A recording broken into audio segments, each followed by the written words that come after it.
You can have great games where you turn back the clock. You just can't do it consistently, and that's the difference. And this might be D-Wade, if we're being realistic here, because he doesn't know he's going to play next year. His last great moment is Miami Heat. Possible. And we didn't know that he was going to get that. Because he left in a bad situation a couple years ago. Then he ends up in Cleveland. I was very happy for D-Wade. He's the fourth greatest shooting guard in the history of the sport. And I'm glad you said fourth. He's fourth. Because most people have him third. Kobe, West, Wade. I'm with you. Yeah, and so most people leave out Jerry West. They can't do That's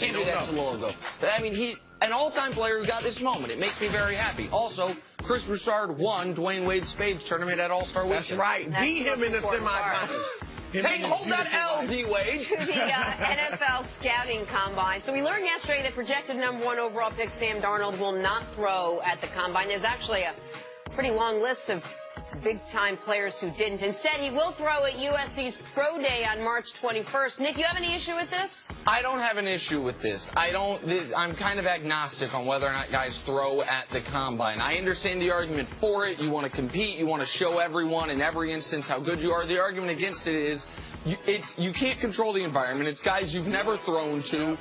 You're going to throw at your Pro Day. And in Darnold's case, he's probably thinking, you guys have seen me throw in a top conference at one of the biggest schools for a few years now. You know what I can do. I don't think it's good or bad, to be totally honest. And I think more teams will get stuff out of the interview than watching him throw. Because if you really like Sam Darnold and you see him look bad at the combine, you're going to make up reasons why he looked bad. Like you said, he doesn't know the receivers. The timing is off. If you don't like him, then you're going to look at it there. So I don't have a problem with it. Look, Derek Carr, Teddy Bridgewater, Johnny Manziel, Andrew Luck, RG3, Sam Bradford. Those are a few of the names of guys that didn't throw at the combine. Right. He's far from the first. Yeah.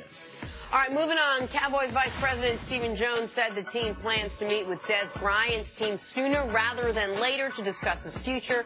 Dez is owed $12.5 million next season. Nick, what do you think the Cowboys should do in this situation? I mean, I'm all for bluffing. I'm a card player. If you want to pretend you got the nuts here and that you're going to try to go all in, that's fine. But that's a poker term, Jenna.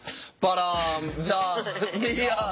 got you, Jenna. I felt Jenna like, what are you just saying? I don't think she was the only one. I apologize, America. It was a poker term. Everyone's not a gambler like I am. As I was saying, but I don't think the Cowboys have leverage here.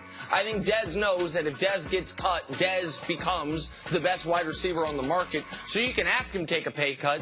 If I were Dez, I'd hold my ground because I don't think they will actually follow through and cut him. Yeah, and if I'm the Cowboys, look, obviously his production hasn't warranted his salary the last few years, but to your point, the guy can be temperamental. The guy could become a real negative on that team if he feels slighted. I think he understands, I had a bad year. And you don't think they should even ask him about the pay cut because you think it could throw off his mentality? I think it would throw him off. And I think, look, you can do other things to kind of spread that money out a little bit, over a few more years. And if he doesn't produce this year, after all the criticism that he knows is out there, and I think he knows is legitimate, and he said he's going to work harder than ever, and he is a hard worker, if he doesn't come back and have a bounce-back year, then you can cut him next year. But you need him, because we said it before. Who you getting if you don't have Dez Bryant?